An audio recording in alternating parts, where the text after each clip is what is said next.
everyone had a chance to see the tentative agenda that was posted on the website, the draft, which is still a draft.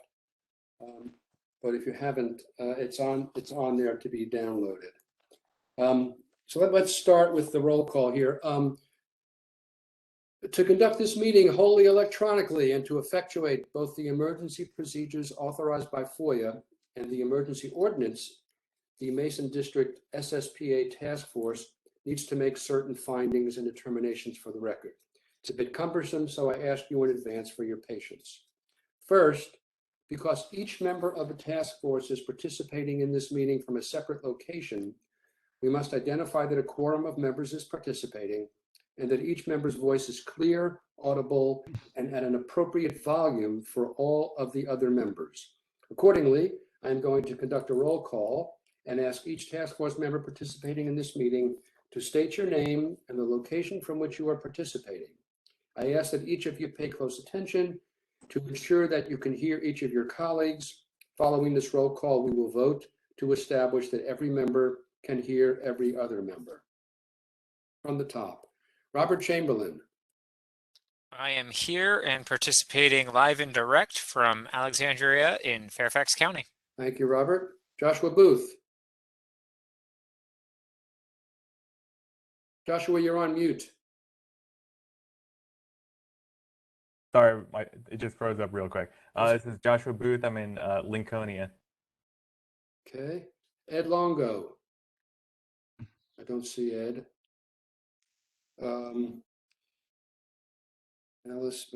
Dave Nguyen. Donna Jacobson will not be here tonight. Bill Likos. Present, attending from the Falls Church section of Fairfax County. Thank you, Bill. Ed Feig. Ed Feig, Annandale, Virginia. Bernard Gupta. Bernard Gupta, Annandale, Virginia. Thank you, Bernard. Welcome. Jan Keys. Jan Keys at home in Falls Church, Virginia. Karen Geyer Smith. Karen Geyer Smith in Fairfax, Virginia. Thank you, Karen. And I'm Marty Machowski calling in from my home in Falls Church.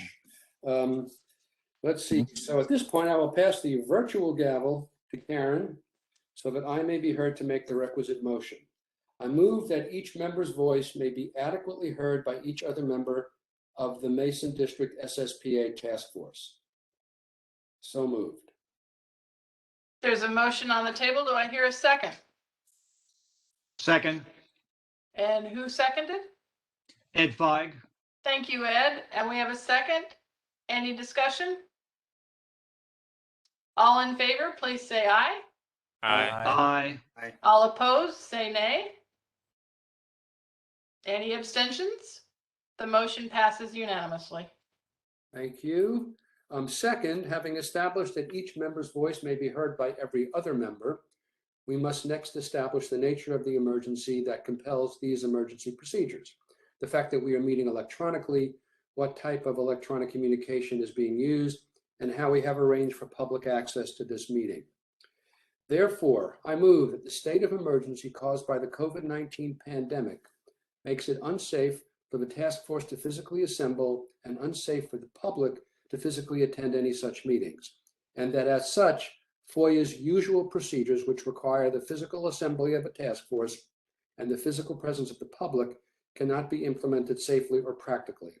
I further move that the task force may conduct this meeting electronically through a dedicated video and audio conferencing line, and that the public may access this meeting by registering through the meeting link on the Track a Plan Amendment page of the SSPA website at https://www.fairfaxcounty.gov/planning-development/SSPA/south/track-plan-amendment, or by calling 1-844-621-3956 at 711 TTY and entering access code 2339-931-7476. It is so moved. There's a motion on the table. Do I hear a second? I'll second. Thank you. That was Jan, correct? Correct. Awesome. All in favor, please say aye. Aye. Aye. All opposed? Any abstentions? Motion passes unanimously. Thank you. Finally, it is next required that all of the matters addressed on today's agenda must address the emergency itself, are necessary for continuity in Fairfax County government, and/or are statutorily required or necessary to continue operations and the discharge of the Mason District SSPA Task Force's lawful purposes, duties, and responsibilities. It is so moved. I have a motion on the floor. Do I hear a second? Second. That was Ed again, correct? Yeah. Awesome. And any discussion? All in favor, please say aye. Aye. Aye. Any opposed? Any abstentions? The motion passes unanimously. Now I may pass the gavel back to Marty. Got it. Thank you, Karen. Just before we get started, just briefly wanted to thank those task force members who had an opportunity to come out and do a site tour with me, and again, offer that opportunity to other task force members. We'll be sharing some additional information in advance of the next meeting, which will focus on stormwater. But again, happy to do a tour with anyone. Based on the couple we've done, it appears to take about 45 minutes to an hour, but it'll give you a sense for the neighborhood around the First Christian Church and along Route 7. And with that, Michael, hand it off to you to MC the presentation tonight. Sure, sounds good. Thank you, Marty. And thank you all who are in attendance. We always appreciate the sacrifice and the time that you all make to contribute to this process. Give me 1 second to pull up the presentation. I'm going to ask again, are you all seeing the presenter notes or just the presentation itself? Just the presentation. Awesome. I practiced this time. Okay. Let's see. All right, so tonight's meeting, the primary purpose for tonight's meeting is to begin our review of some of the analysis that we've completed to date for the two remaining plan amendments along Leesburg Pike. That includes PA01, First Christian Church in partnership with Wesley Housing, and PA02, which includes the Dar al-Hijra Islamic Center and the Gibson family property. Tonight's analysis will again focus on land use, but also include a portion of our interagency review. We received feedback, for example, from public schools, from parks, safety, and we think we can share that information relatively quickly with you tonight. As Marty has already mentioned, there are still some outstanding analysis that's ongoing. That includes our environmental review, particularly with stormwater. We've been working closely with the Department of Public Works, DPWES, on that, and transportation as well. Those are still two components that we plan to cover at our next two subsequent meetings. So tonight we'll start by giving you a brief overview with how we conduct some of that analysis. Some of it is quantitative, based on the submissions, based on the number of units and the square footage that's been proposed. And some of the information is qualitative, particularly as it pertains to our county's land use policies. And then we'll talk about the aforementioned agency responses.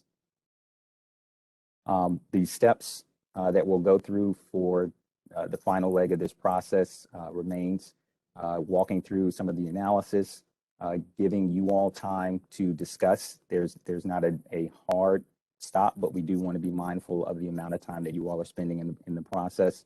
So it's up to you. As discussions go, we'll make sure that we have room for that. Ultimately, we're working towards both a staff and task force recommendation as to whether or not each of these proposals should move forward with a comprehensive plan amendment. We will review any conditions if a proposal is supported that we think should be included in a comprehensive plan amendment. And then subsequently, we'll move into public hearings, both between the Planning Commission and the Board of Supervisors. Dates for which have not been set. Again, they're partially dependent on how discussions go.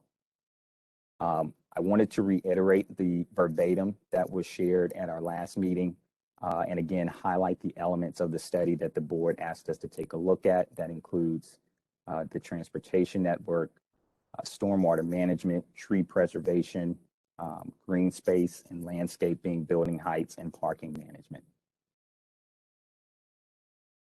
Our two meetings, as I mentioned, next two meetings are on October 27th and then November 17th. October 27th will be the full environmental analysis that will include stormwater as a component, and the transportation analysis by November 17th.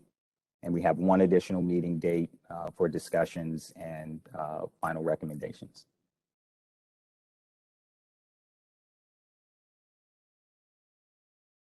So to begin, our policy analysis, again, includes both a quantitative and qualitative aspect. Our goal is to evaluate each of these ideas against adopted county policies and goals and initiatives. To do that, we tend to focus on what we call a maximum development potential, and that's been identified in the proposals that were submitted by each of the nominations. Two of the components for our qualitative analysis includes the number of dwelling units and the square footage proposed. The number of dwelling units pertains to any residential proposals, and for non-residential proposals, that includes institutional uses, commercial uses, industrial uses, etc. We generally use square footage as a method of understanding the amount or the intensity of a use that's being proposed. In doing so, we'll create a framework within the comprehensive plan or through a comprehensive plan recommendation within which the entitlement phase will occur. So the concepts that have been shared in part by both of the nominations are helpful in thinking through what each of these ideas propose, but the analysis does not necessarily conform to the specific concepts. Rather, we take a broader approach in thinking about what the maximum impacts would be based on the use, based on the said intensity. Let's see here.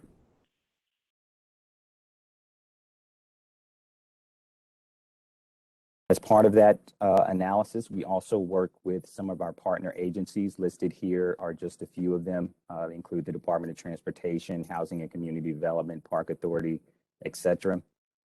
There are a laundry list of folks that we work with, including DPWES, as I've mentioned, depending on the specifics of the proposal and what some of the impacts are that we think we need to address.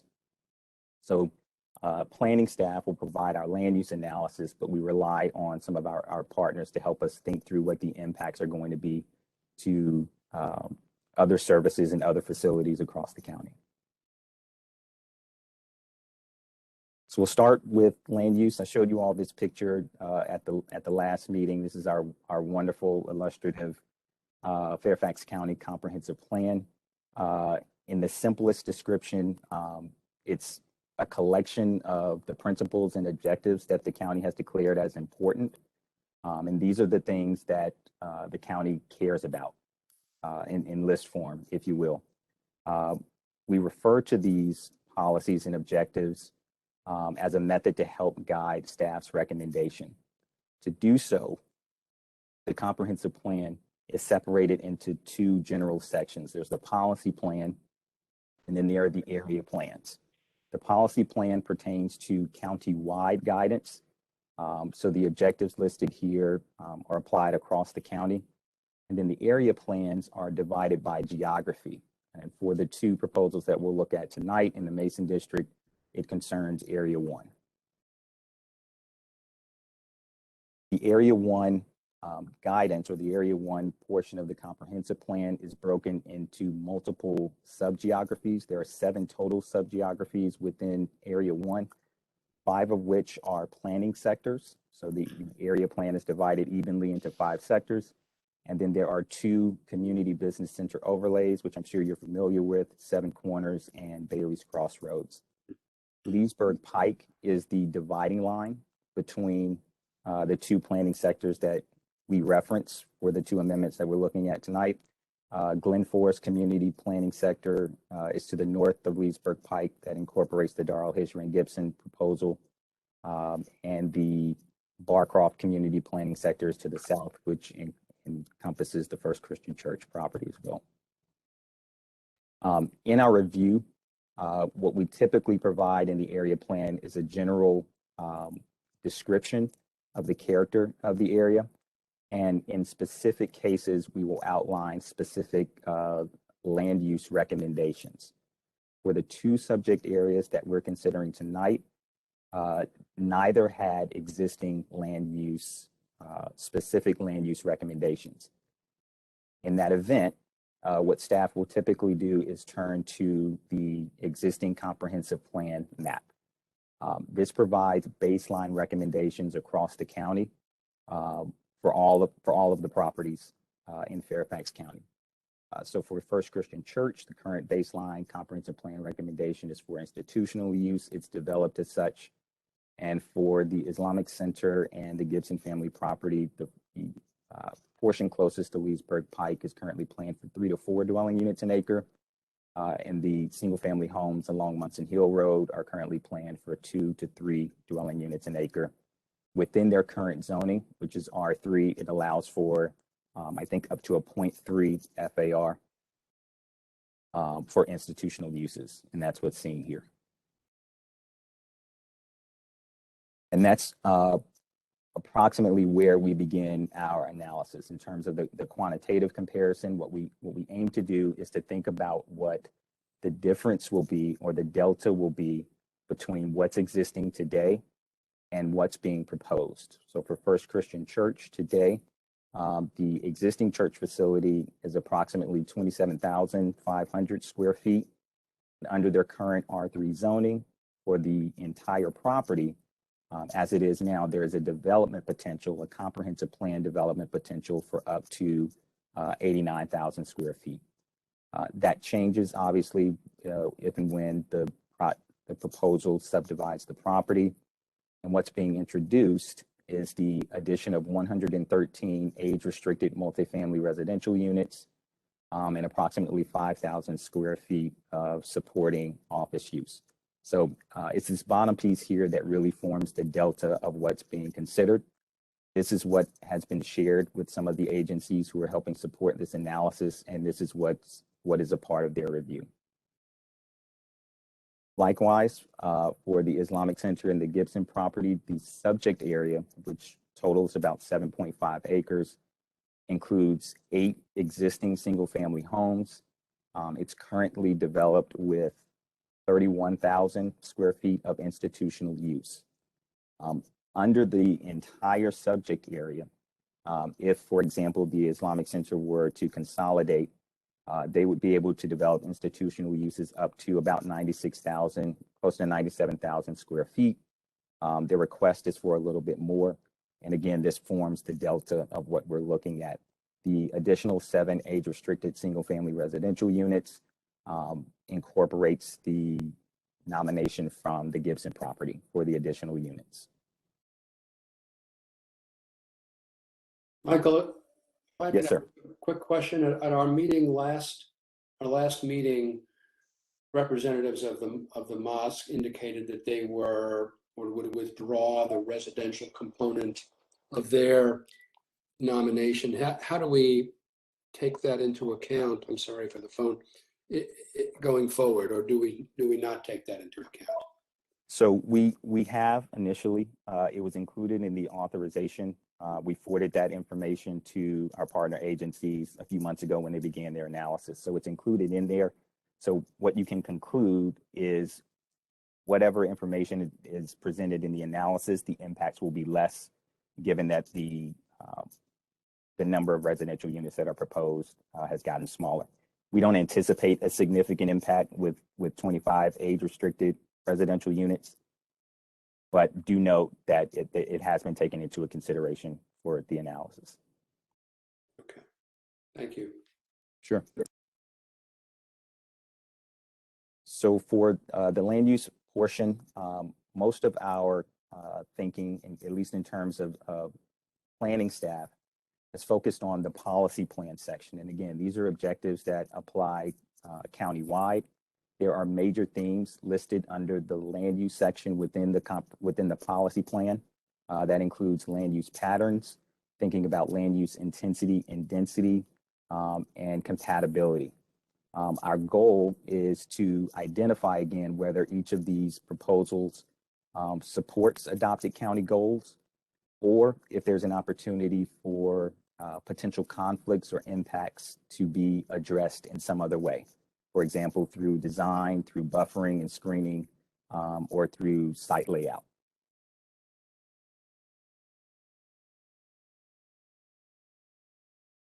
So a land use pattern really focuses on the separation of land uses, and particularly the relationship between housing or residential uses and non-residential uses. The relationship between these different uses is critical in our assessment.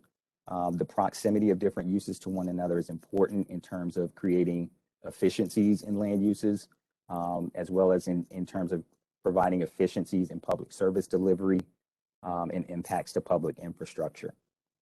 Community serving uses next to existing or established residential communities is something that we take a close look at. So the context in which a proposed use is being located is very important in our analysis. And that's something that we encourage. So for housing, for example, we like to take a look at some of the existing uses in the area that can serve the proposed housing need, particularly for elderly housing as it's being described in the proposals that we have before us. And in the case of the Islamic Center, the provision of a community center is a use that could be compatible with existing residential communities as they provide a direct service to residents that are already living in the area.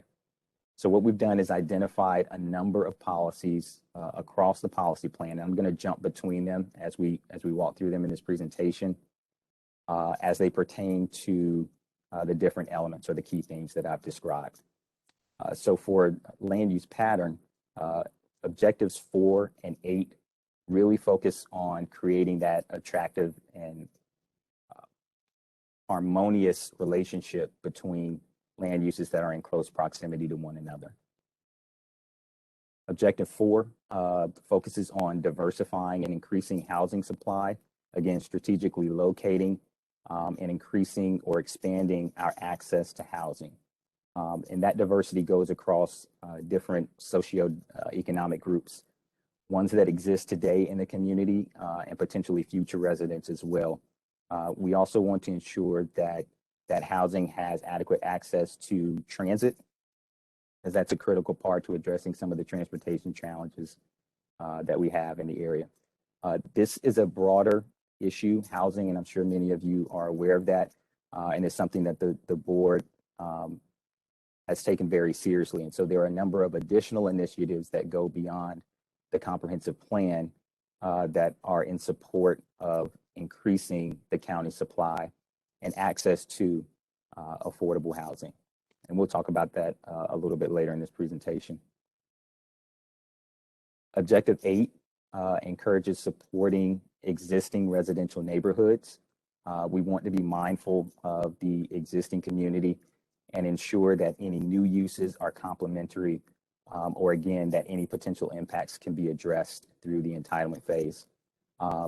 Particularly for commercial uses, we want to ensure that any new commercial uses are compatible. We don't necessarily have that situation here, given the recommendation for affordable senior housing in a community center, but nonetheless, we do want to make sure that the uses work well with each other. I will note that there is existing opportunity just to the north of this area, both in Seven Corners and to the south in Bailey's Crossroads, to help absorb some of that commercial development pressure so that we can help protect other areas in the county. Well, Michael, we do have a 5,000 square foot commercial component to the church proposal. We do. It's actually an office use, but it's an ancillary office use. So it's medical support to the residents of the affordable housing unit. So that one has a Right, but it's sort of a also for different the Colmore Clinic, which Mhm. serves a serves a broader area. Broader area.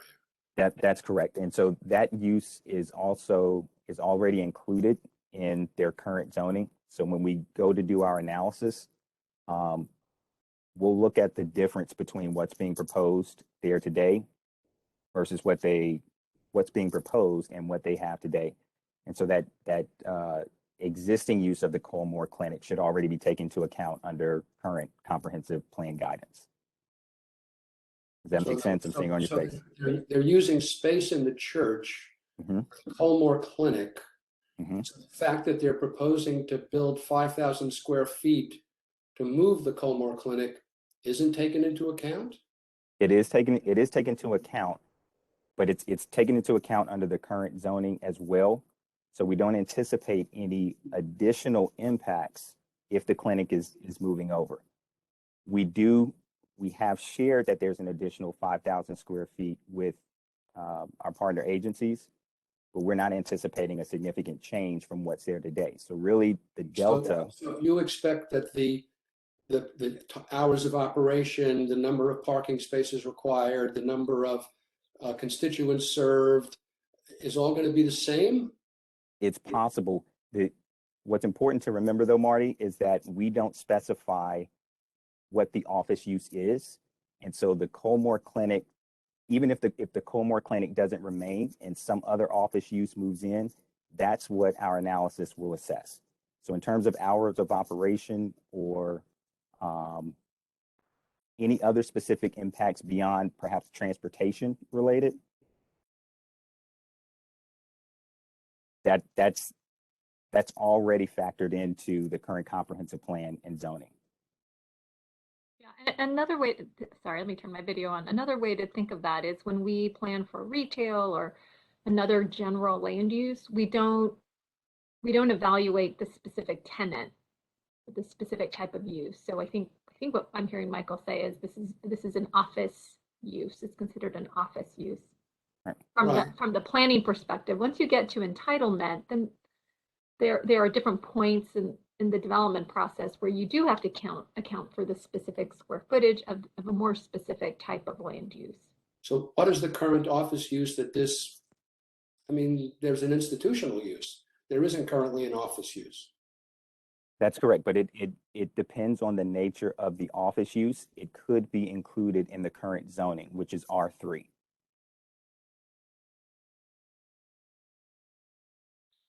All right. I mean, it seems like you're shortcutting the analysis if you don't include a significant part of the proposed development. It's included in the analysis. The 5,000 additional square feet is included.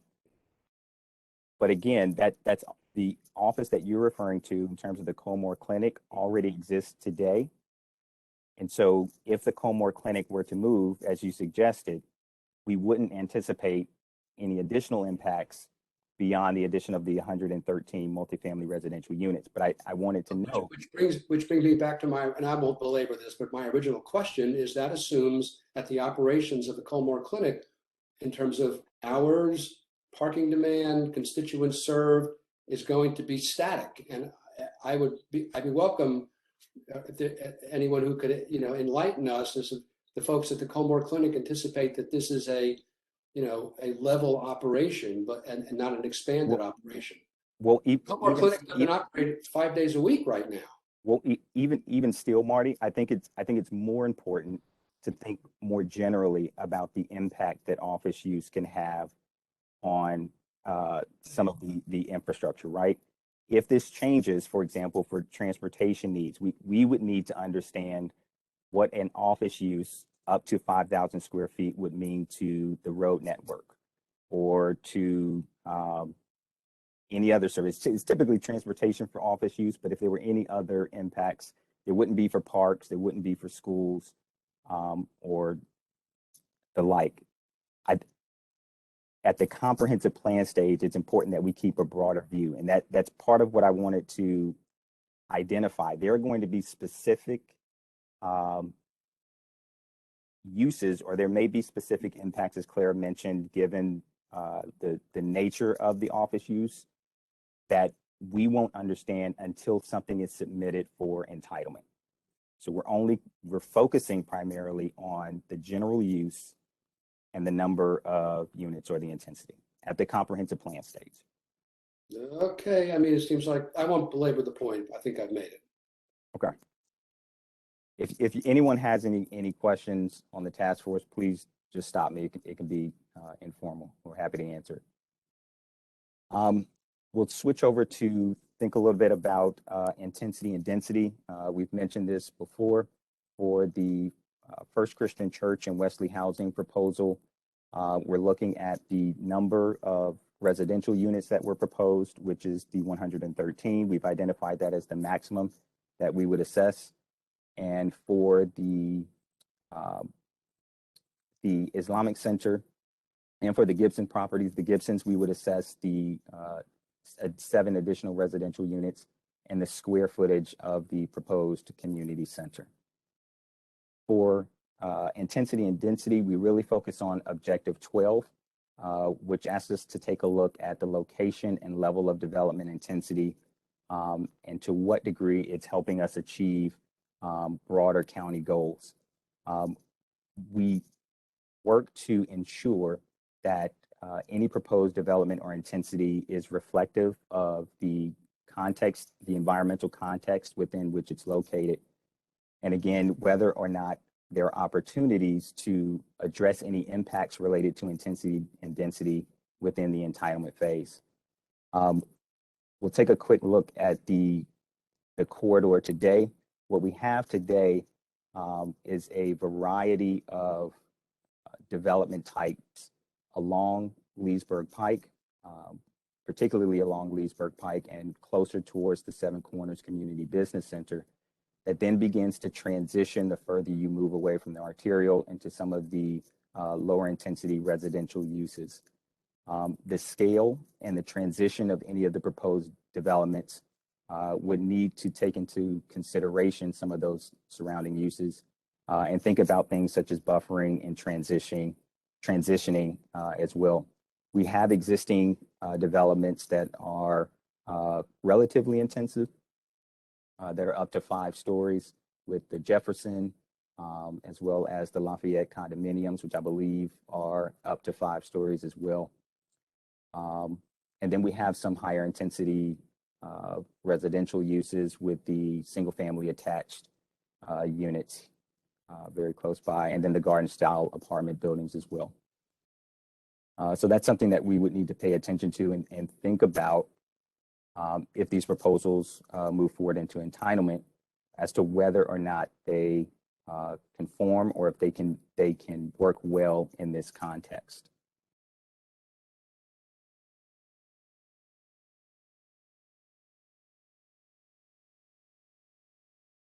So for objective 12 and the policies included therein, it again speaks to the intensity and the impacts to levels of service, not just to transportation, but also to parks and schools, as well as other public facility systems. That's a part of our quantitative assessment, some of which you will see tonight.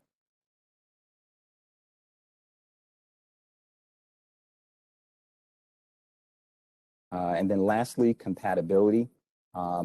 Fairfax County, this is objective 14. Fairfax County should seek to achieve a harmonious and attractive development pattern which minimizes undesirable visual, auditory, environmental, and other impacts created by potentially incompatible uses. I've mentioned this before, but we want to ensure that adjacent uses can coexist in a way that they do not significantly impact each other or the operations of the uses on adjacent properties. All development, particularly new development that's being introduced, will include some level of impact. We anticipate that, but we want to understand if there's an opportunity to offset some of those impacts if they move forward.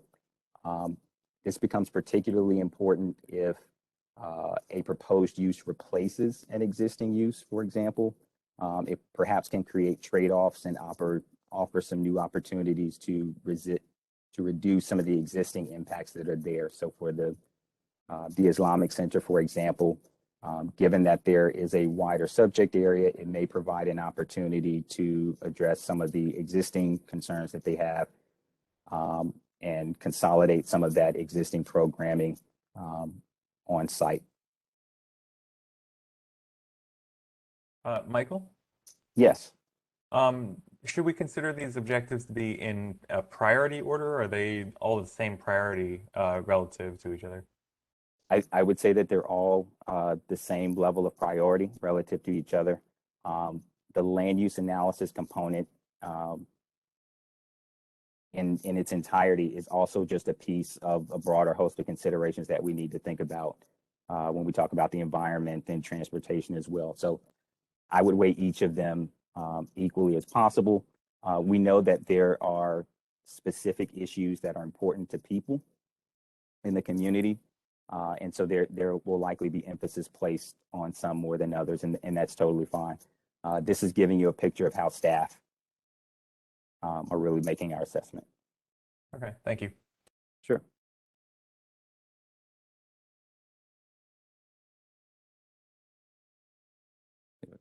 Forward. In addition to the objectives that are listed in the policy plan section of the comp plan, we have a number of appendices that speak to very specific cases, such as multifamily residential development.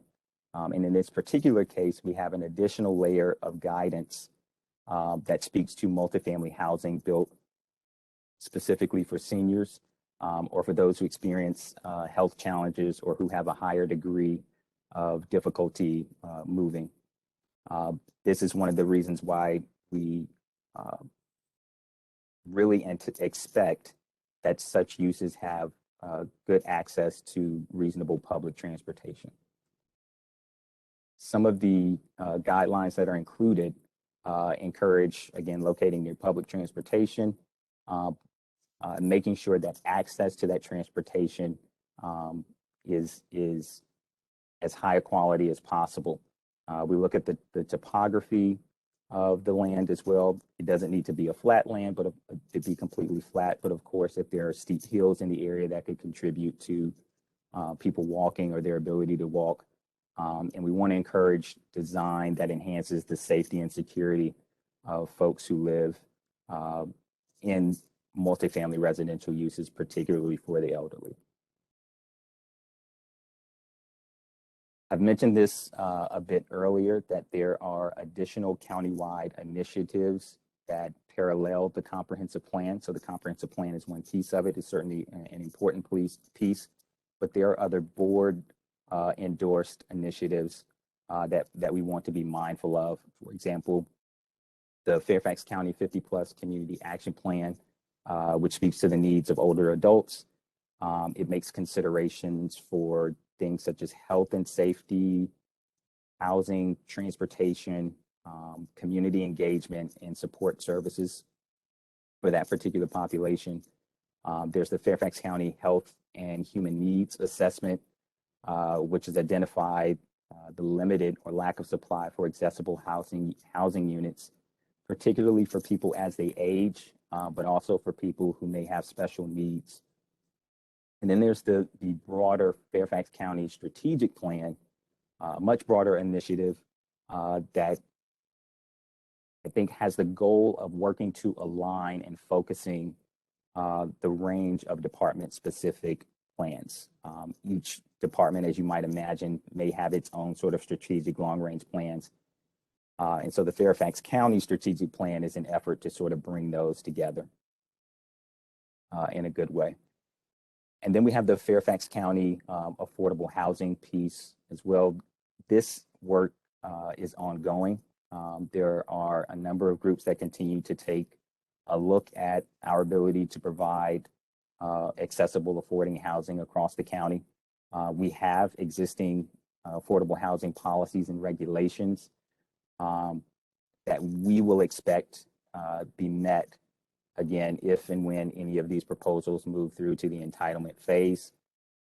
All of these proposals will be reassessed again during the rezoning process if they are advanced by the board. Schools, this one is relatively straightforward. As many of you all might imagine, this was a slide that we shared at our previous meeting. This just simply identifies the location of the schools that serve both of the subject areas. That includes Justice High School, includes Glen Forest Elementary, and Glasgow Middle, which is off of the map. Given that there are no general residential units being proposed, all of the residential units being proposed are age restricted. There are no students anticipated from this scenario. This was feedback that we received from public schools. We've also, again, forwarded the information and the quantitative pieces to public parks. These are some of the parks that we've shared previously that serve the area: Sleepy Hollow, Justice, Munson Hill, I believe it's pronounced Hogue Park, are all relatively close to the subject area. The addition of the 170 residents, and that additional residential piece completely belongs to the First Christian Church, is not anticipated to generate significant need for recreational facilities. These 7 residential units that were proposed by the Gibsons were not anticipated to create a significant impact. The Park Authority did note that there is an existing deficiency within the Bailey's planning area. And so they encourage a couple of things. One, they encourage any proposal to meet the recreational needs of the residents on site. Again, this pertains to First Christian Church. The community center obviously would provide some level of recreational need. And they encourage the creation of on-site park spaces and active amenities appropriate to the age-restricted nature of the community. So this should be geared towards our seniors, essentially. And lastly, public safety. These are the 2 notable public safety facilities that serve this area: Fire Station 28, and then the Mason District Station, which is located at the Mason District Government Center on Columbia Pike. Typically, at the comprehensive plan stage, they attempt to identify if there are any significant issues that they would need to think about given the proposed use or the proposed intensity. They have not identified any, but they, as the other agencies, will continue to review the proposals, again, if and when they move to an entitlement phase.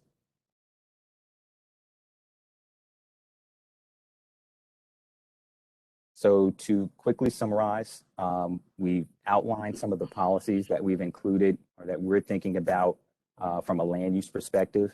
Our goal, again, without reacting specifically to a conceptual plan, is to ensure that each of these policies and objectives are met to the highest degree if and when this moves to the entitlement phase. I say that a lot, but that's typically when the land use policy or the policy plan recommendations or the comp plan recommendations really meet the road.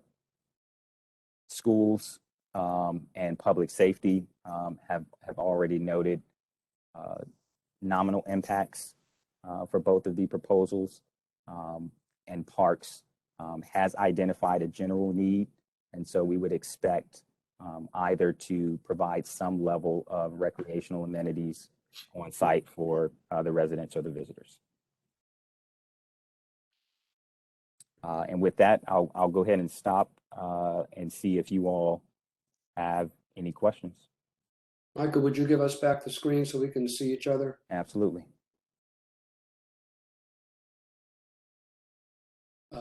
Thank you. Are there questions from task force members? Hey, Marty. Robert, Yeah. go ahead.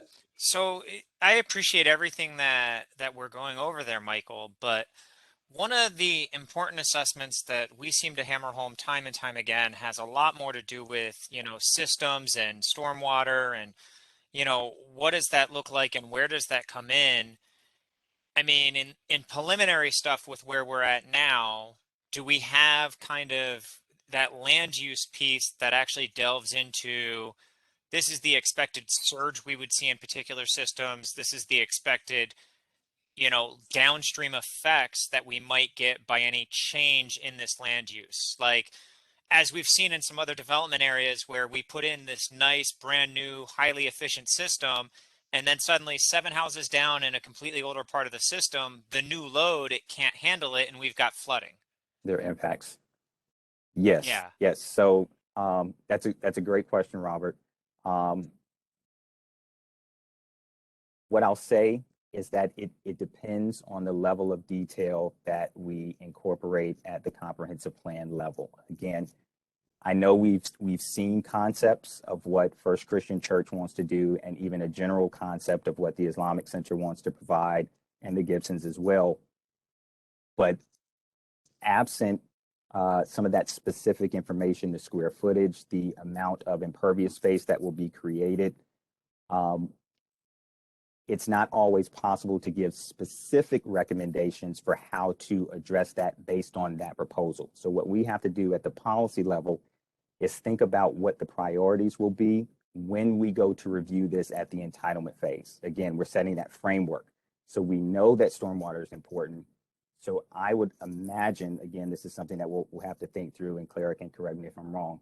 We would anticipate including the strongest language we can regarding stormwater, regarding any of the additional impacts that could be produced from any of these uses. One of the things that I'm trying to get at more is not the language that we're using and that we're not having at least the new or the redeveloped space be constructed to the proper standard. It's the downstream effects that actually can't even be predicted and can't be codified because they have zero direct impact to the subject properties. For example, in touring Marty's house in that area, there are 3 properties very distinctly impacted by stormwater runoff, not as a result of anything not being installed to the next newest best standard possible, but Right. as a result of 50-year-old systems that can't handle the additional efficient load. You're exactly right. And so in that example, that's where we rely on DPWES to step in and help us think about what those impacts would be in the example that you're giving downstream. And so in their analysis, they will look at the entire sub watershed. That includes all of the infrastructure in the sub watershed, and if and where there are challenges. The problem is really not the problem. They typically don't or can't do that until an application is filed that will give specific details about how the land, this example in First Christian Church, will be changed. So the question is whether or not at a policy level, we can put conditions in place or guides in place to ensure that that happens when we move, if we move to that stage. It leaves questions unanswered, right? To a We certain have a degree. cart and a horse scenario. Exactly. So now here's the interesting piece, Robert. When we first started out, the proposal submitted by First Christian Church was concurrent. So there was a plan amendment concurrent with a rezoning. That is a process that the county does offer that helps us think about what those specific impacts will be that we could potentially address as part of our comprehensive plan recommendations. There was concern that the process was moving a little bit faster than anticipated. There was rightful concern from the community. And so that option was pulled back. Supervisor Gross really wanted us to take a look at this at a higher level before they moved into that entitlement phase, if they move into that entitlement phase as a recommendation.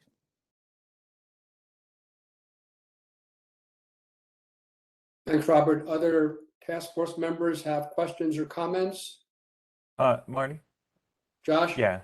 So just kind of going off of what Robert was saying, because this is kind of considering the comprehensive plan.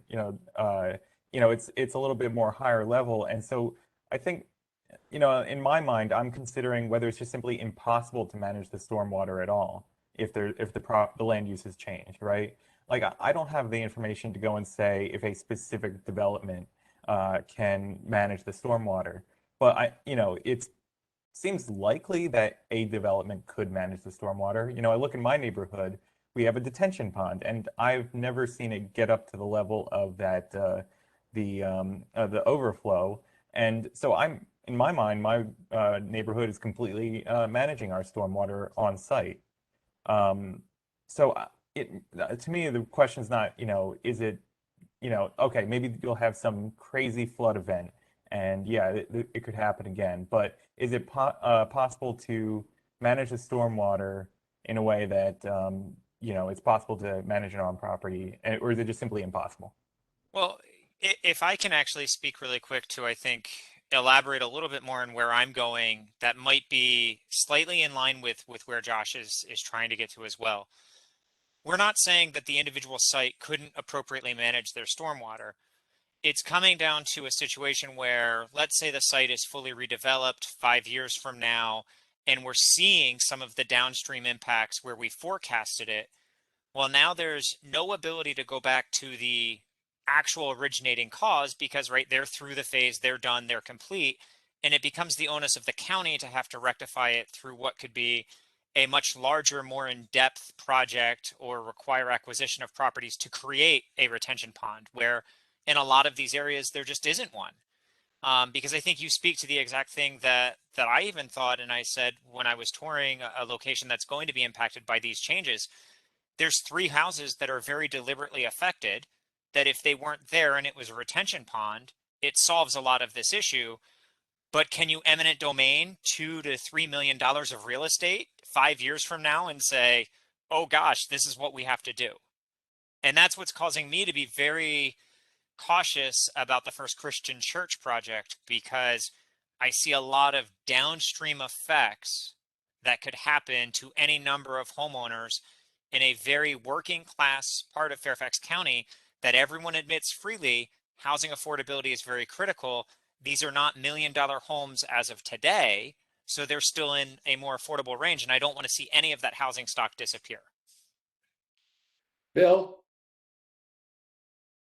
Thanks, Marty. I'm not sure I'm following the bouncing ball, because by Robert's logic, you would never improve any existing property because of the hypothetical unforeseen.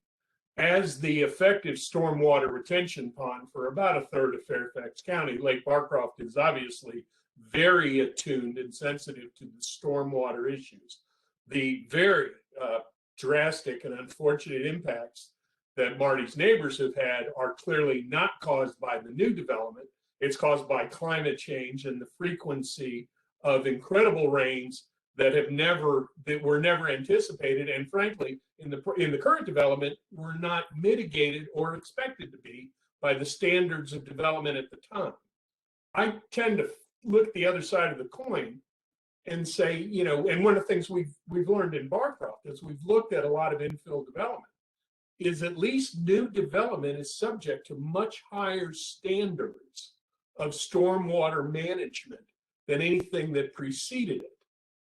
And if this group can put language into our recommendation that encourages mitigation beyond the higher standards that are already in place, such as retaining on-site, et cetera, we are going to enhance the situation. That doesn't mean we're going to eliminate all future challenges, because God knows nobody's got the crystal ball to understand where climate change is going. But I don't know that we are going to fix any problems of this older infrastructure or what's happening in Marty's neighborhood by doing nothing, because we know nothing has led over the last 3 to 4 years to multiple flooding situations, all of which, and we share the concern, end up in Lake Barcroft. So let me indicate just a little bit of context. over the last several years, we have done something.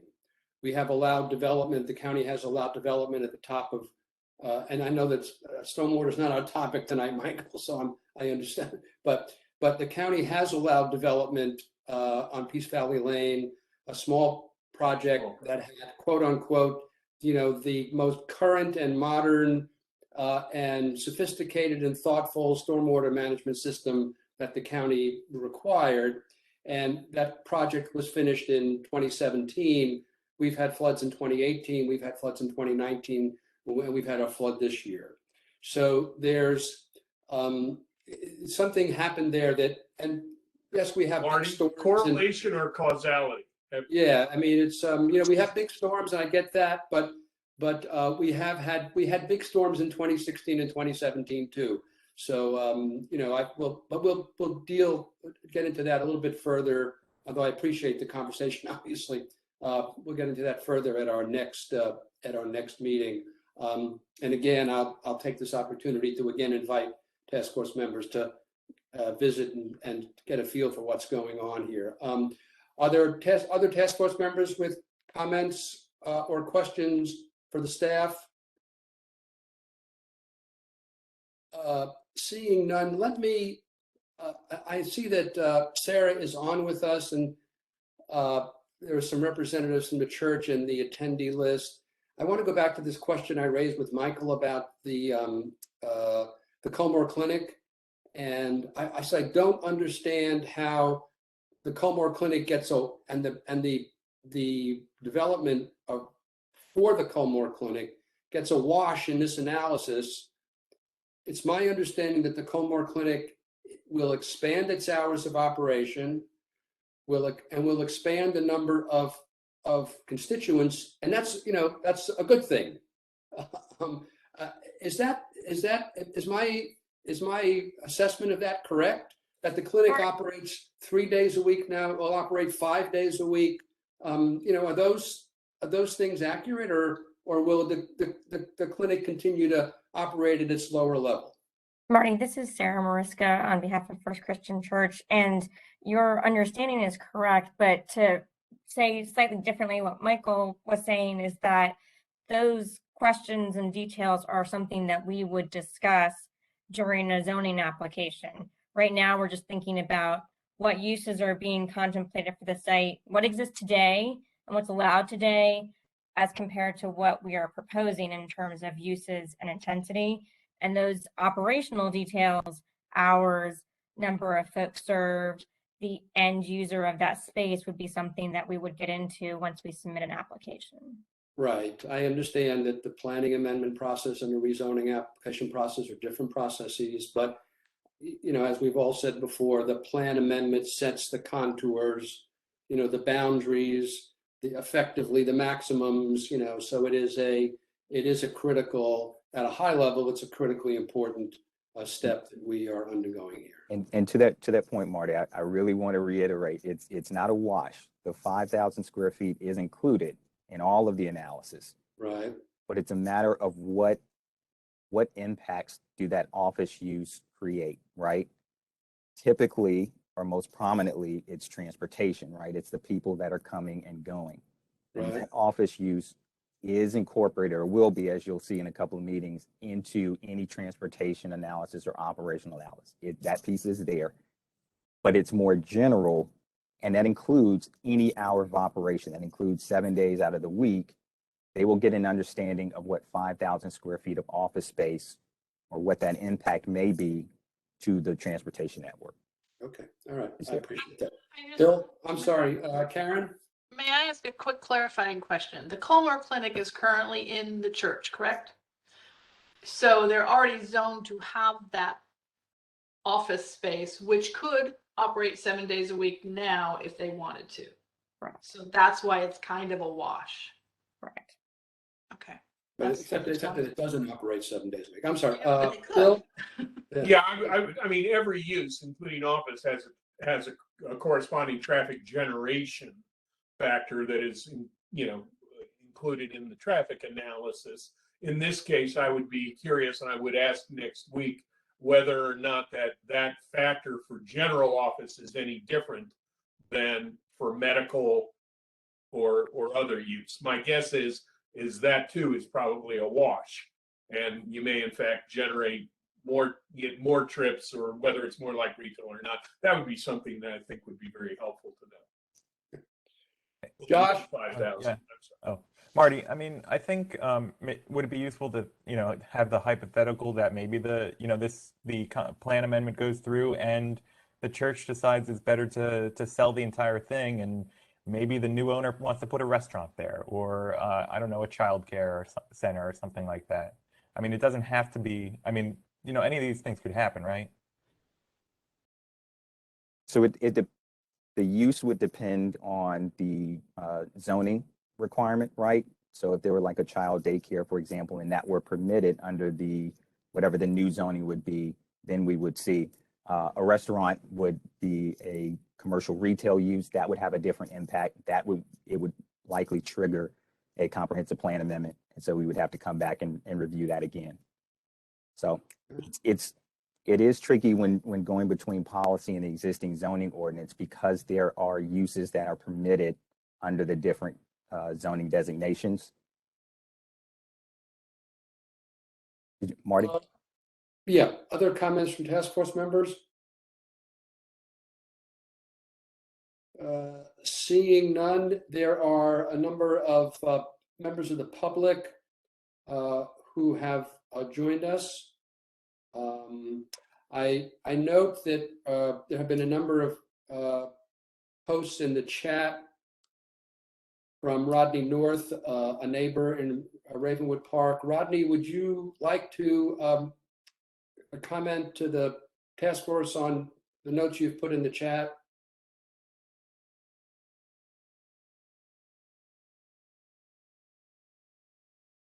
Can we let Rodney? I'm gonna mute him. Yeah, Rodney, can you hear me? Yes, I can hear you. Can you hear me? Yes, sir. Yes, we can hear you. Okay, great. It wasn't clear how I could participate.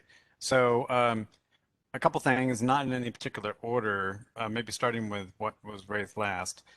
It doesn't logically make any sense to assume that the move of the clinic operations from its current space to a new space is a wash.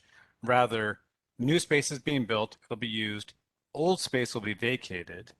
It is inconsistent with the church's practice and mission to leave that space vacant and idle. Something will happen in that space. We don't know what it is. It'd be good if it could be articulated.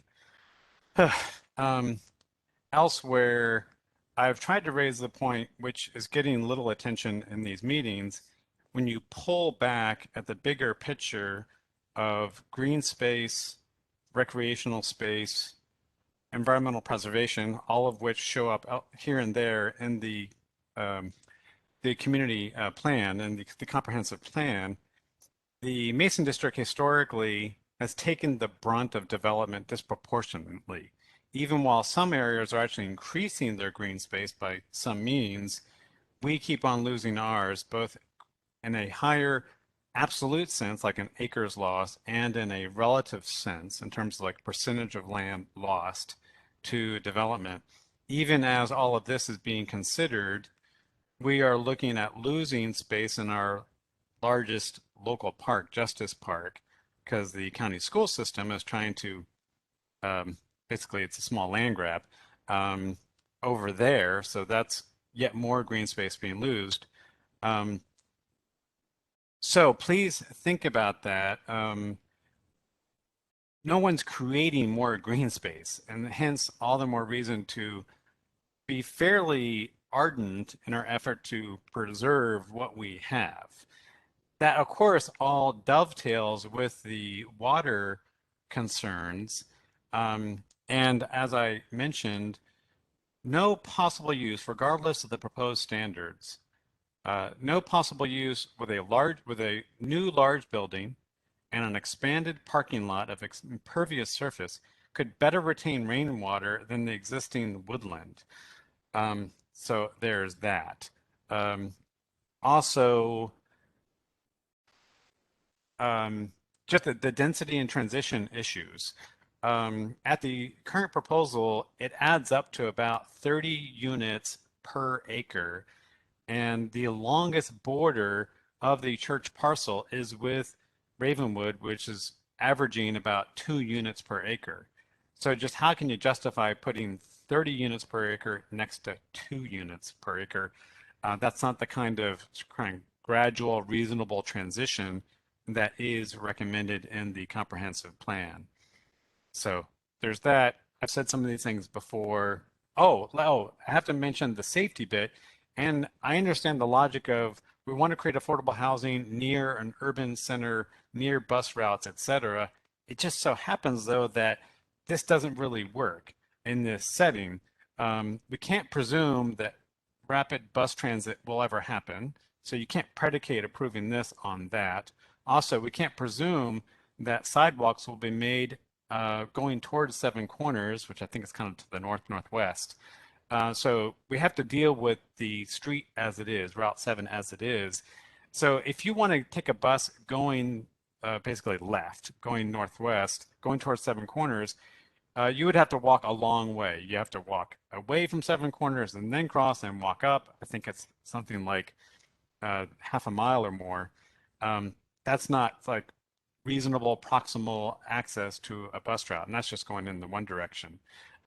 So please, when you think about the stuff, don't kind of get caught up in how on a map this parcel looks to be close to a commercial area, because functionally it isn't. If people want to say go to Giant to get a quart of milk, they may well be encouraged to dash across Route 7. Bad for them, bad for drivers who are trying to avoid these pedestrians. So that is the current reality that needs to be taken into consideration. Thank you. Thank you, Rodney. Thank you. Are there other members of the public who have attended the meeting who'd like to make some comments to the task force?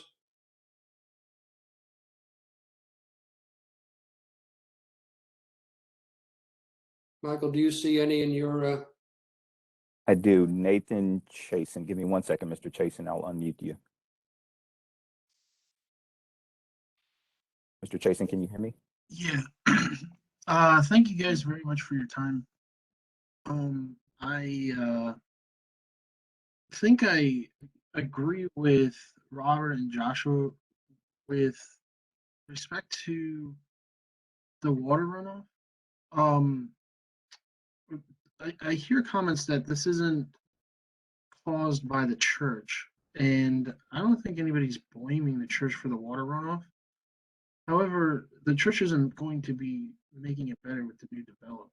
And I think that's something that gets lost. It was when we had a community meeting at the library, I heard the developer say, well, we've done a lot more for this community, for this development than we would normally do at this stage of development for any of our other ones, as if they were entitled to do this project and we were merely forcing them to do more work than is normally required of them.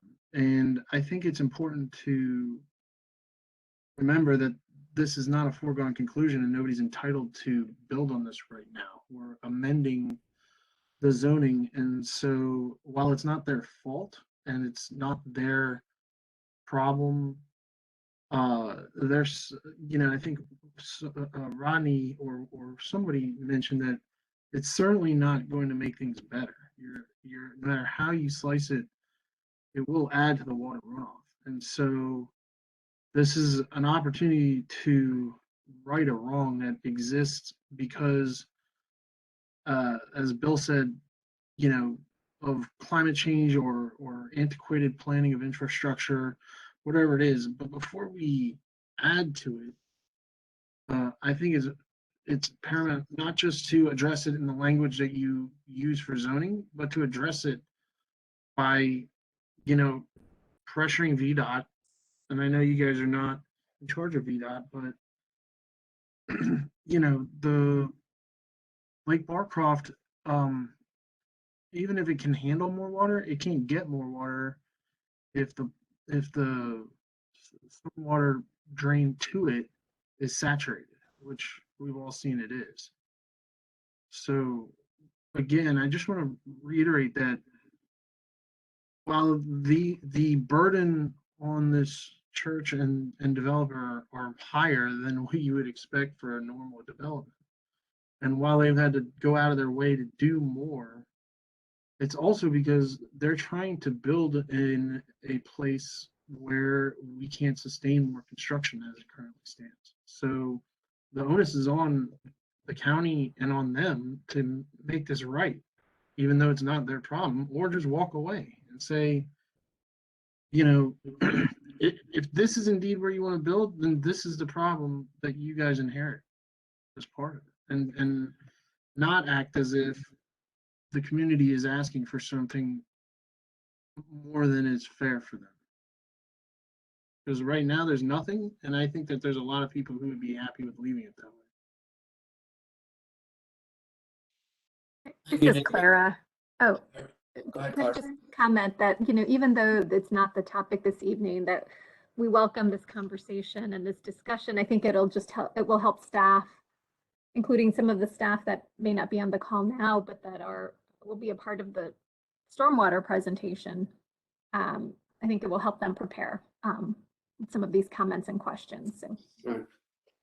Claire, and I hope that all the staff, I know you've been good enough to come out and take a walk through, and I appreciate that. I hope that all the staff who's looking at the stormwater issue has an opportunity to come out here. I'm certainly happy to meet with them at any time.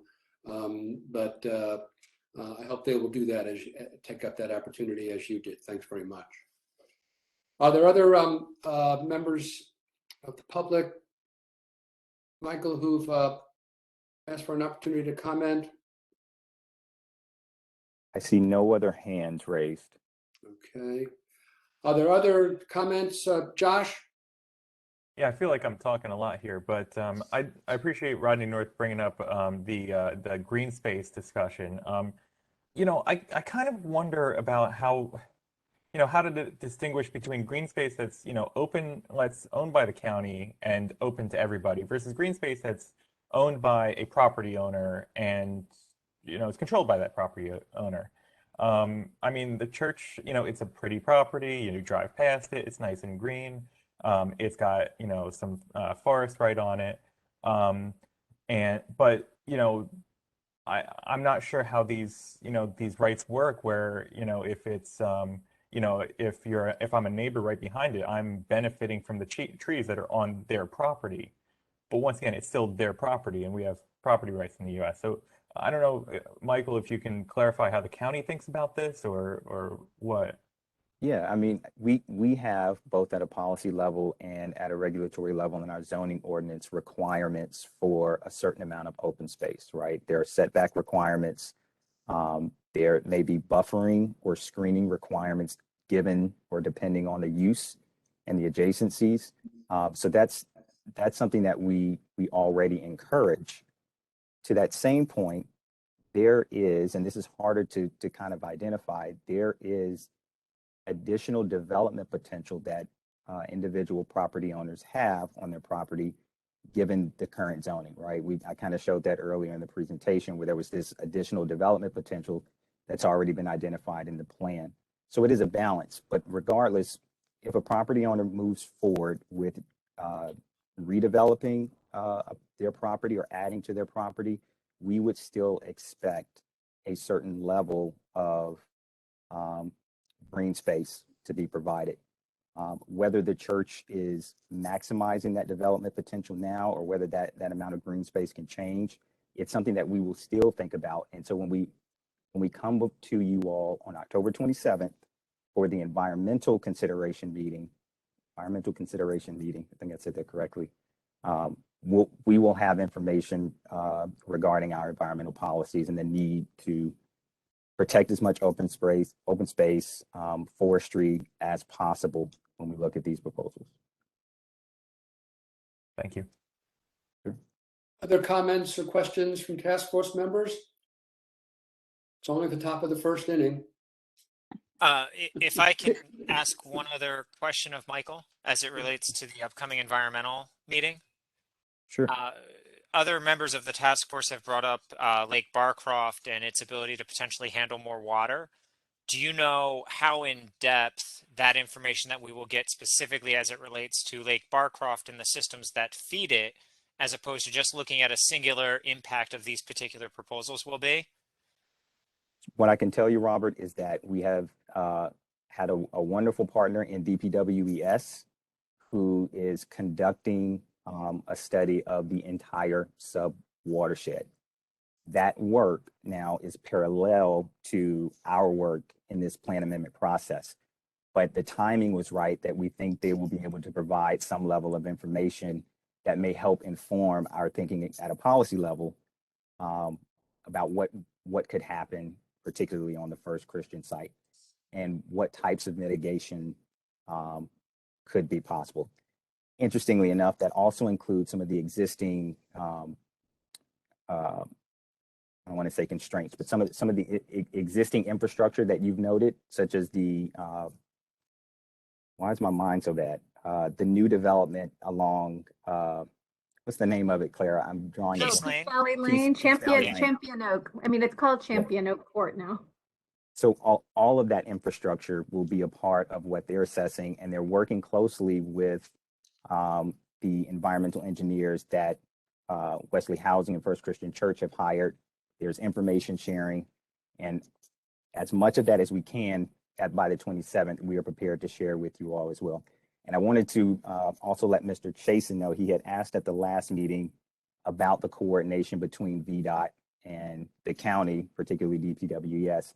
That coordination has begun. VDOT has joined that process as well. Again, I don't know at this stage what the outcomes of those discussions are, but hopefully we'll have more information to share at a future meeting. Thank you.